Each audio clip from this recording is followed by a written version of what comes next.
A maqueta que recupera a memoria do pobo barbanzán, o Cartagena 3 volve a navegar nas vitrinas da Confraría de Carreira e Aguiño.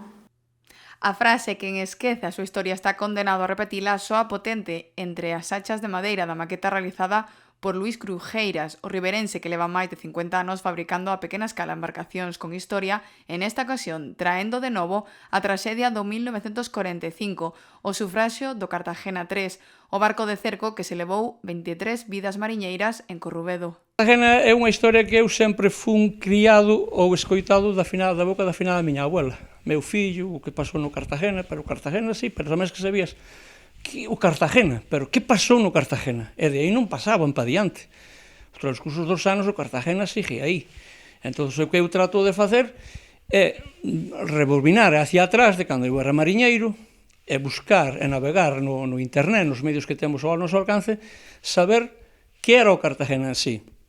Por sorte, Juan José, que é o que ten unha página web, foi o que tiña a historia do Cartagena e onde puden ver realmente fotos do que sería o barco Cartagena e algunha que outra foto non moi nítida. E con esa foto, pois, tratín de facer a maqueta, que ese foi o meu propósito, non?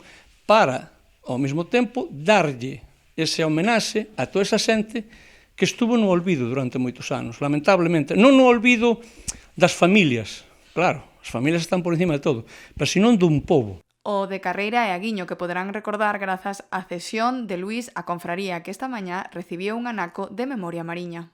É algo que temos que agradecer históricamente.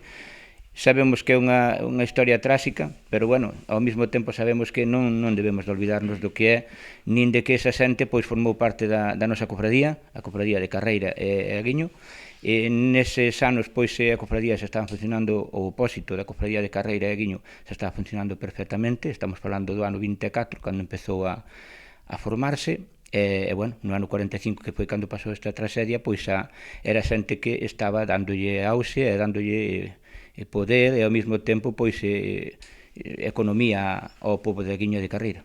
Un pobo costeiro que poderá ollar de preto esta obra realizada durante máis de 2 anos grazas a un laborioso traballo de investigación. Hai diferentes etapas. Hai unha etapa que estudias, tens que traballar, porque eu traballo con planos que para conseguir os planos deste barco non existen. Hai que buscar a forma, hai que buscar cal era o diseño deses barcos en esa época, nos anos 40, e buscalos. Hai que navegar moito e investigar moito, porque ese é outro traballo. Entón, entre pitos e flautas, ten como 2 anos e medio para conseguir todo eso.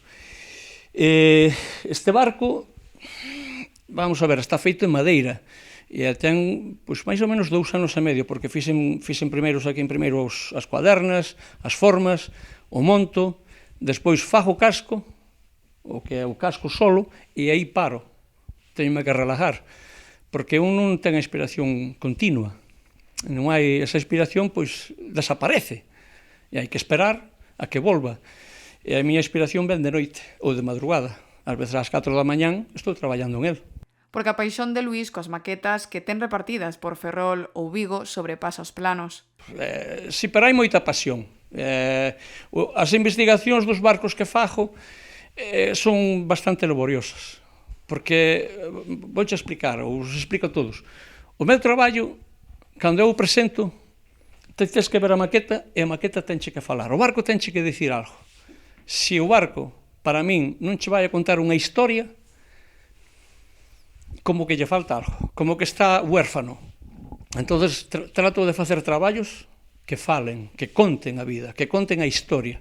Deste suceso de hai 78 anos que a confraría de Carreira e Aguiño colocará xunto ás outras embarcacións que decoran xa as súas vitrinas. Darlle como digo, un lavado de cara, un cambio a planta esta na que estamos, por exemplo, pois se podemos pois facer que ademais de cambiar todo un pouquiño, que lle fai falta á cofradía, é o que menos podemos facer por a nosa cofradía, ademais deso, pois dar unha especie de sala de exposicións ou mini museo, como antes nombrei un pouquiño así entre comillas, para así pois ter estes barquiños, que é moi importante para que a xente os vexa, e depois tamén algunha foto, algo multimedia, algo para que a xente pois a quede aquí, disfrute vendo como a cofradía foi desde os seus inicios, se formou, é o que é.